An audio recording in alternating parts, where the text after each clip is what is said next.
professor in Chemical Engineering Department at LJ Institute of Engineering and Technology. The subject that I am going to take is petroleum refining and so moving forward with the lecture. In last lecture we were studying about gasoline, okay?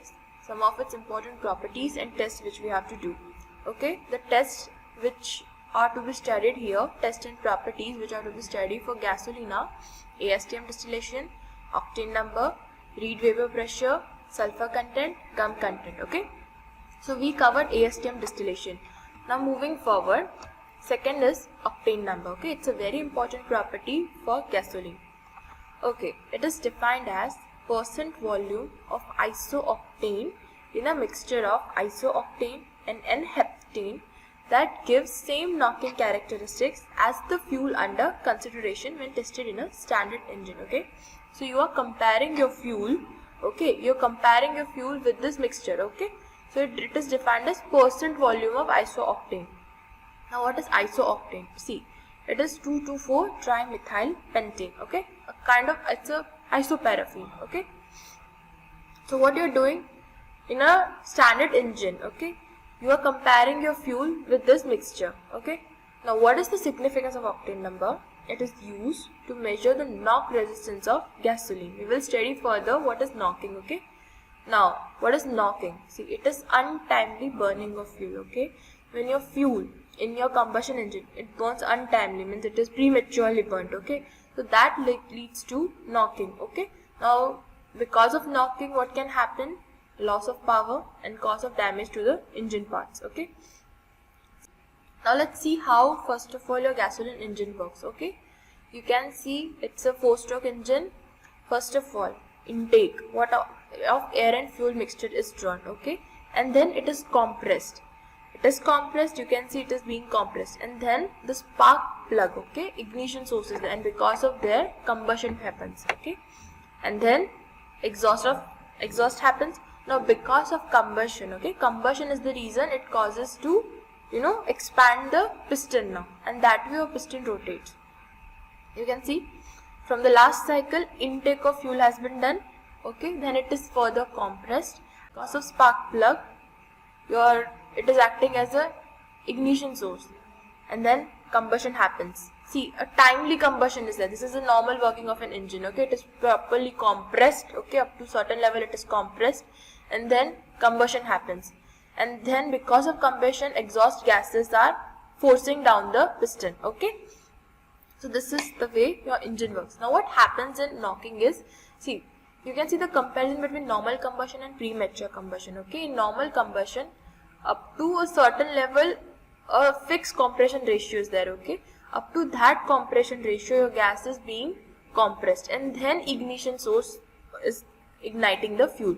What happens in premature combustion is that, okay, your compression has not been achieved first of all, and then ignition source when it sparks, okay? Because of that, untimely combustion has taken place. You can see the difference. Because of that, it reduces the power which can be actually generated, okay? And it also damages the parts. So you can see the difference between. So you can see the second case where premature combustion is there. That is the example of knocking, how knocking happens. So moving forward, okay, now which hydrocarbons have the highest octane number, and we will study the trend, okay? Now isoparaffin and aromatics have high octane number while normal paraffins have lowest. So you can see isoparaffins and aromatics. You can judge from it that isoparaffins and aromatics must be more in your gasoline so as to increase the octane number, okay? Now, hence we can say that branching increases the octane number, okay? It's simple. Isoparaffin and aromatics, what are they? Okay, iso means isomerization has taken place into normal paraffin, and aromatics, it is a cyclic ring structure, okay? So hence octane number can be related. Now here you can see the octane number increasing trend for various hydrocarbons, okay? Octane number of paraffin is the lowest, whereas that of aromatic is highest. You can see the increasing trend, okay? It shows that how with different type of hydrocarbons my octane number is increasing, okay? So because aromatics is responsible for high amount of smoke formation, okay, so it has to be in a limit. Even though branching increases the octane number, still it is not that we can say that aromatics is the major component of gasoline. Okay, we add it as an additives, okay, so as to increase the octane number. Similarly, isoparaffin, naphthalene, these are added as a blend. Hence, we can say that gasoline which we obtain, okay, it is available as a blend because all such components are added into it to make a fine blend which is suitable, taking into account all the problems like anti-knocking also, a certain level of additives also, then considering the smoke formation also, okay. So considering all these factors, a certain amount is added so as to make a perfect blend. Now what are the additives that you can add so as to increase the octane number?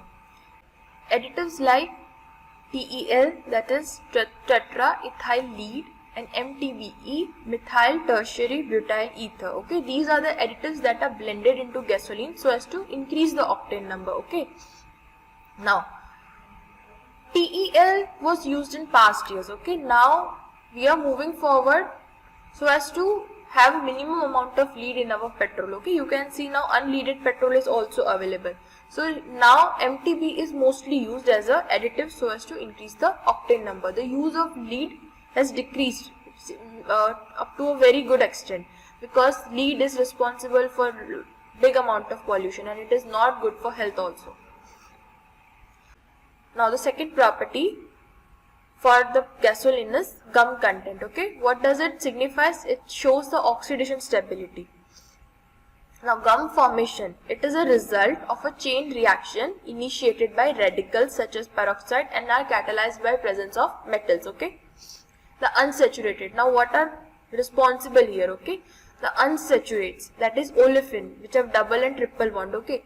Now because they are unsaturated, have double and triple bond, they are very reactive, okay. They are reactive as compared to paraffins and so it has tendency to get oxidized, okay. Hence it is very important when you have to store your petrol, okay. If you are storing your gasoline for up to 6 months and even for transportation also, okay, for transportation purpose also, like you can see in the engine itself, okay, in pipes also, sometimes what to say, a little amount is deposited, okay, that is result of oxidation. So for these reasons we have to add certain additives so as to inhibit its oxidation property. Okay, what are the additives that are added that are antioxidants, okay, which inhibits the oxidation reaction? Like phenols and amines are added as an antioxidant. It breaks the chain reaction, okay.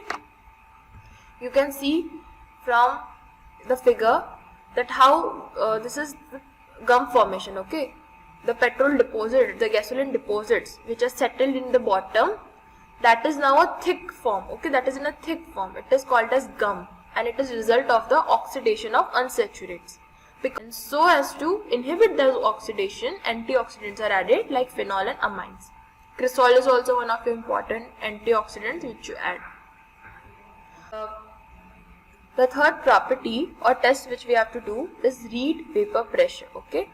Now it is a common measure for the volatility, okay. It is a measure of volatility of gasoline and various other fractions of crude like jet fuels, naphtha, other volatile petroleum products, okay. It is used as a test method to know the volatility.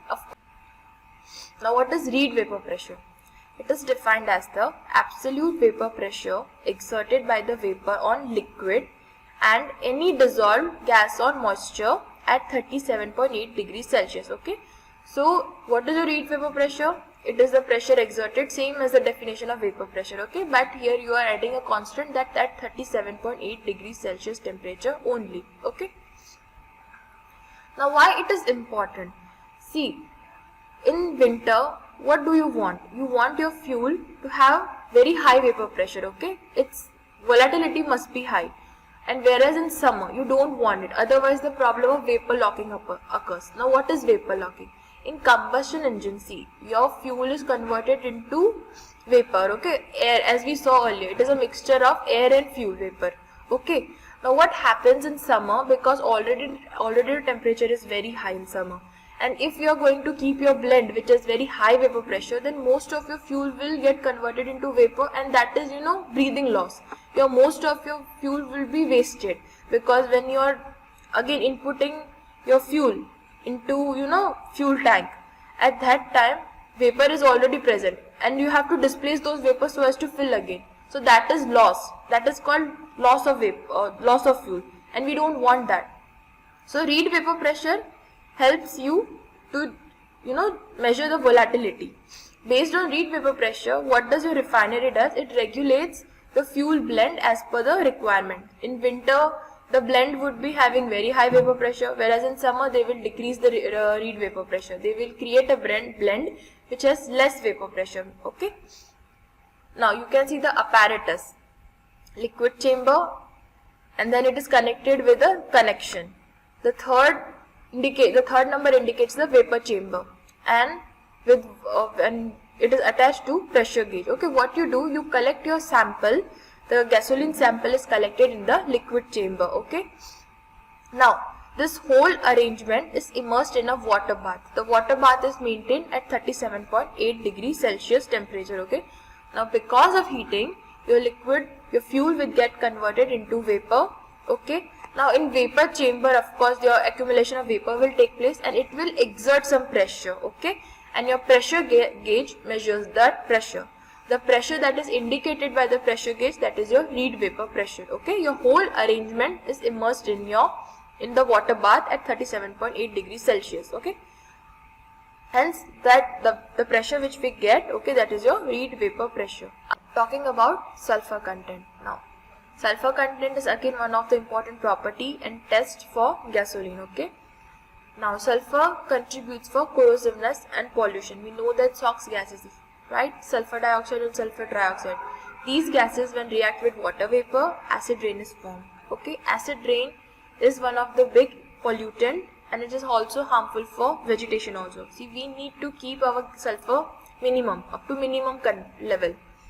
Besides being corrosive and pollutant, okay, it is also harmful to tetraethyl lead. Now, we studied in the section of octane number that tetraethyl lead is an additive which is used to increase the octane number. It's simple that if it is harmful to tetraethyl lead, then so as to overcome the effect, we have to add more tetraethyl lead. Okay. Now again, lead is not good. Okay.